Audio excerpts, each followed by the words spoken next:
Photoshop 2021 now has Select Sky in the menu. Right here for free, I've produced probably the best action for this option. It includes 5 double masks to get you on your way with adjusting skies and foregrounds. You can download this action by just clicking on the link in the description below. Then just follow the steps in this video and it will help you with a walkthrough on what each of the layers will do.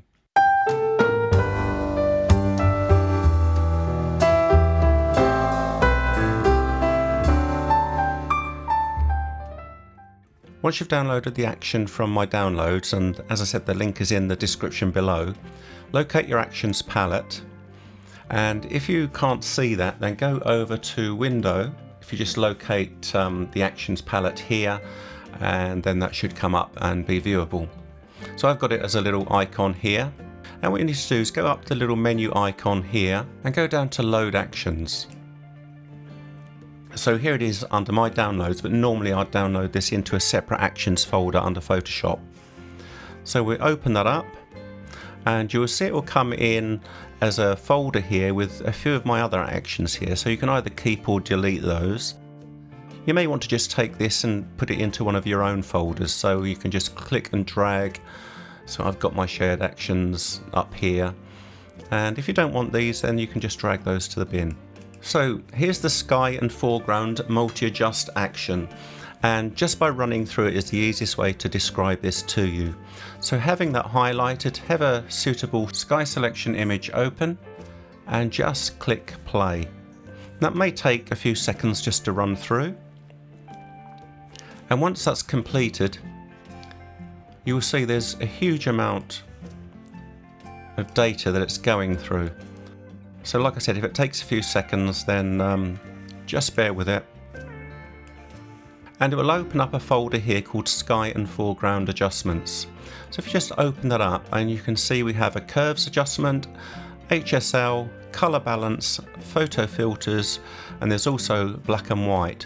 And what we have here are actually foreground and sky options. Coming down here is layer masks. Now you're not going to need all of these, but basically this makes it simple for you if you need to use any of these adjustments with sky selections or even working on the foreground. So let's take a look at curves.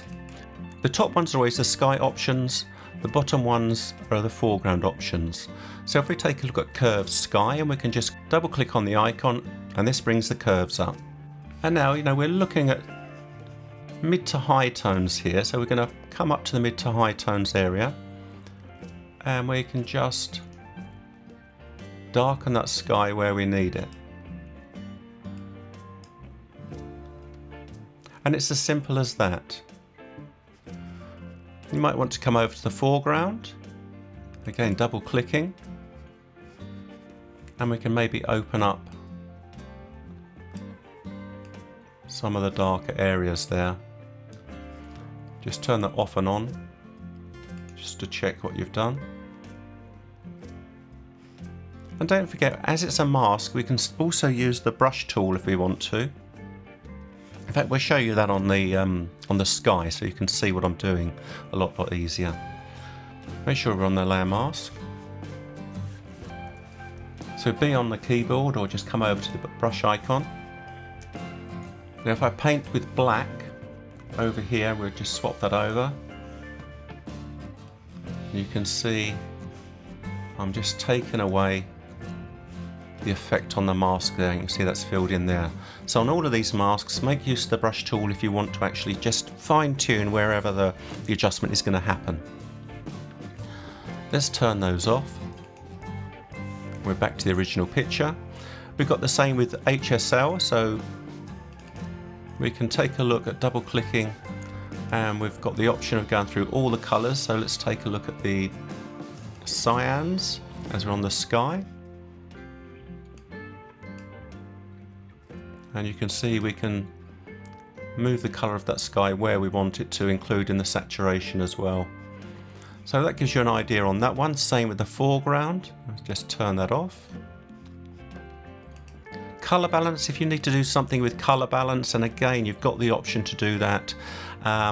It will work, I think, more with maybe something like sunsets or maybe you just want to come down to the foreground and change some of the color balance in there. So with these greens here, maybe sometimes you get a little bit too much yellow coming in, and you might want to just take the yellow out a little bit there. And you might want to localize that again, just using the mask and a brush. We'll turn color balance off. Got some options for photo filters here I thought I'd bring in. And it might be something you want to play around with in case you've not used a filter on the front of your lens.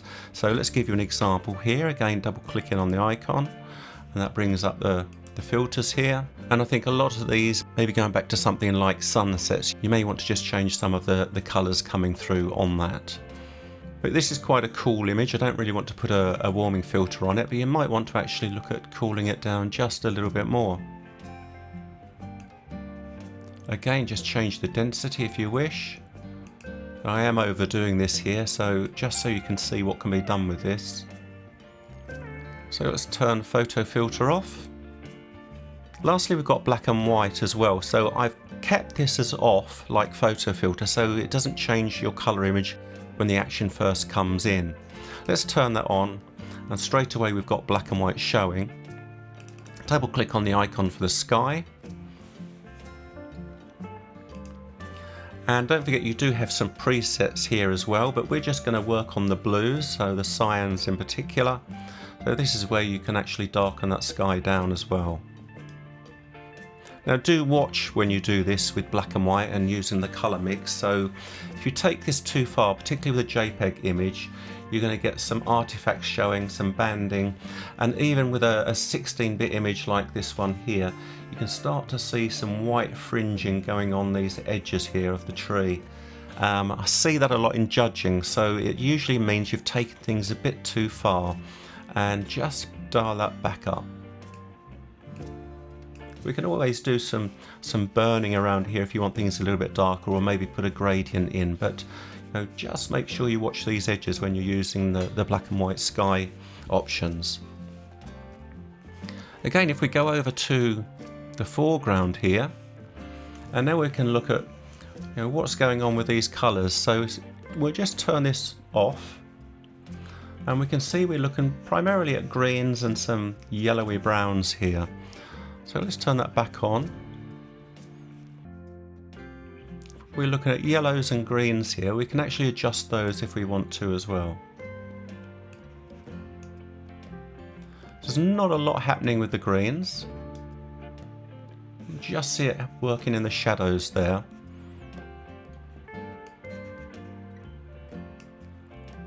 Let's take a look at those yellows. Yeah, so we've kind of that's quite nice actually how that's come through. It's just brightened things up a bit on the yellows and greens. Again, don't overdo this. Just find where that slider works.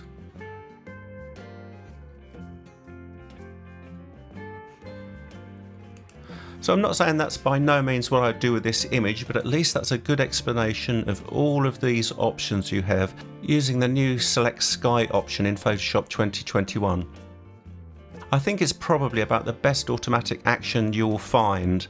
It will give you all of the options you need in curves, HSL, color balance, photo filters, black and white. Remember also that a lot of the time for me personally, I do this work in Adobe Camera Raw if I'm working in Lightroom.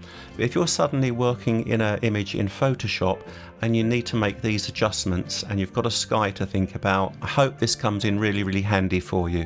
Please remember to like this video if you've enjoyed it, and also remember to subscribe to get the latest videos that I upload. Many thanks.